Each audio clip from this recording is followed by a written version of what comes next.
எம்மா அந்த 10 அடி புத்துக்குள்ளே நாகத்தா எத்தனை நாள் இருப்பேன் 10 அடி புத்துக்குள்ளே நாகத்தா எத்தனை நாள் இருப்பேன்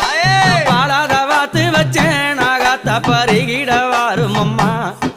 நான் பாலாத வாத்து வச்சேன் நாகத்தா பருகிட வாரும் அம்மா 10 அடி புத்துக்குள்ளே நாகத்தா எத்தனை நாள் இருப்பேன் 10 அடி புத்துக்குள்ளே நாகத்தா எத்தனை